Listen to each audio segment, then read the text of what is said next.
नमस्कार साथियों, आपका एक बार पुनः हमारे YouTube चैनल में स्वागत है।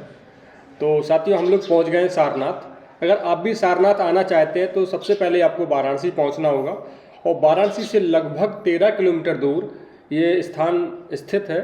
तो आप यहाँ आके विभिन्न बौद्ध धर्म से रिलेटेड चीज़ें हैं उस पर आप गौर कर सकते हैं।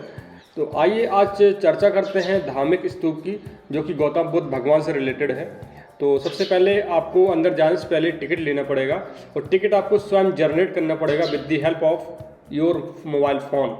तो आपको अपने मोबाइल फ़ोन से ही इसका टिकट जनरेट करना पड़ेगा। यहाँ आके आपको पता चल जाएगा और जैसे ही आप एंट्री करेंगे तो यहाँ पे एक मैप दिखाई देगा। इस जगह क्या चीज़ स्थित है वो ध्यान से देखिए और धार्मिक स्तूप के बारे में पढ़िए एंड इसके बाद आगे बढ़िए। तो आप आगे बढ़ेंगे तो आप चारों ओर हरियाली ही हरियाली पाएंगे और एक बहुत ही साफ़ सुथरी जगह है। आप यहाँ जाइए और इस जगह के बारे में आप हो सके तो गाइड कर लीजिए, नहीं तो सेल्फ इंटरनेट के माध्यम से भी इसकी जानकारी लेके और वो चीज़ें ढूंढने का प्रयास करिए कि कौन सी चीज़ कहाँ पे स्थित है।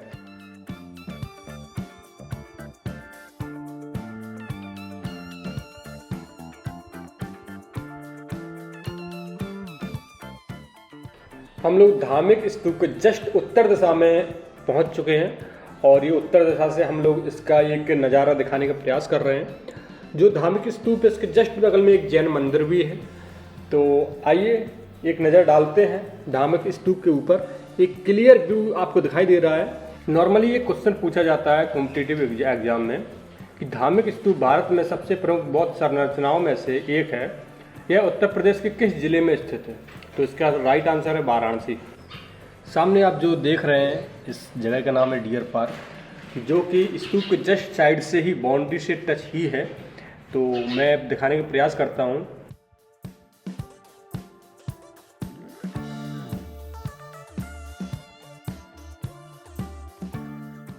तो आप लोग जाइए यहाँ पे, तो अपने साथ कुछ खाने पीने का आइटम ले जाइए जिससे कि इनको आप कुछ खिला पाएँ। और देखिए इस साइड में ही एक बारहसिंगा खड़ा हुआ है और इसे मैं जूम करके दिखाने का प्रयास करता हूँ। देखिए कितना सुंदर दिख रहा है ये।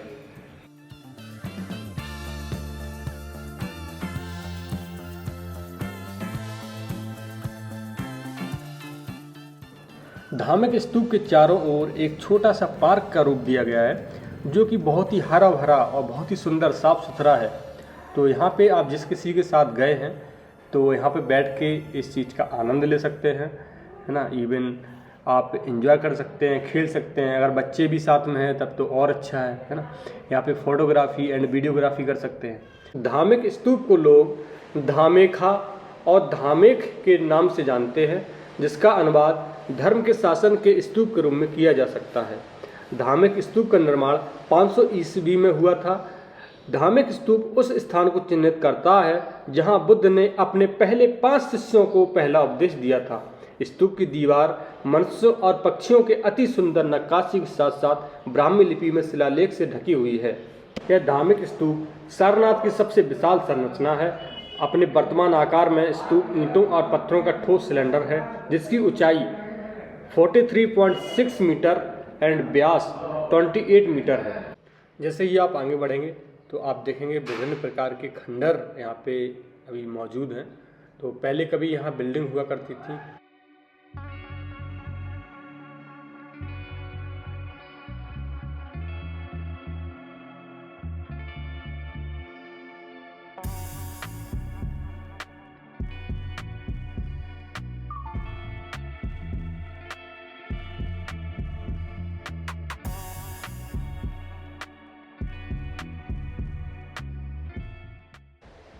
ये सामने की ओर आप देख रहे हैं, ये प्रवेश द्वार भी है और बाहर की ओर आप इसी गेट से निकलते भी हैं। तो यहाँ साइड में कुछ इन्फॉर्मेशन दी गई है, तो आप इसको आप पढ़ सकते हैं वीडियो को पॉज करके, है ना। इससे संबंधित ही है ये।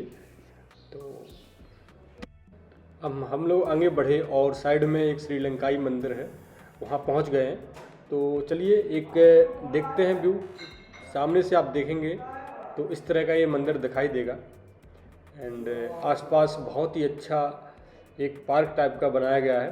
बहुत ही ग्रीनरी है, साफ सफाई का विशेष ध्यान रखा गया है। इस मंदिर को मूल कंदाकुटी विहार के नाम से भी जाना जाता है।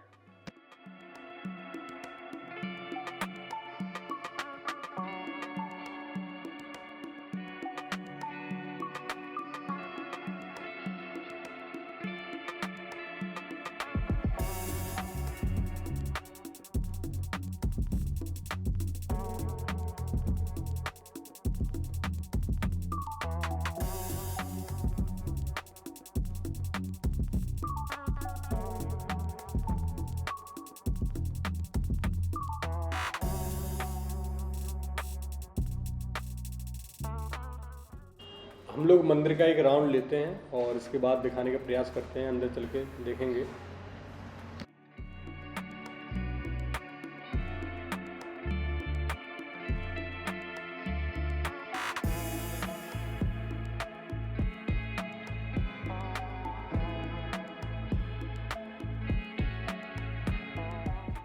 जो भी सज्जन हमारे चैनल पे नया है तो मेरे चैनल को सब्सक्राइब कर सकते हैं एंड साथ में जो बेल आइकन है उसको भी प्रेस कर सकते हैं, जिससे भी मेरे जो भी वीडियो आएंगे तो आप तक नोटिफिकेशन आराम से पहुंच जाएगा।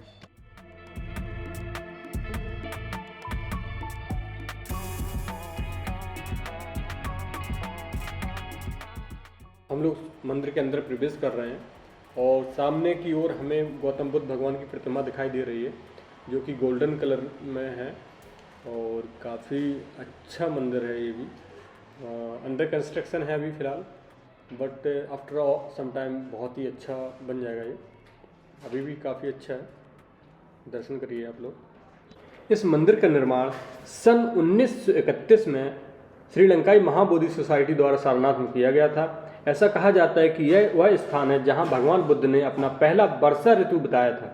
मंदिर की दीवारों पर भगवान बुद्ध के जीवन को दर्शाने वाले सुंदर भित्ति चित्र बने हुए हैं।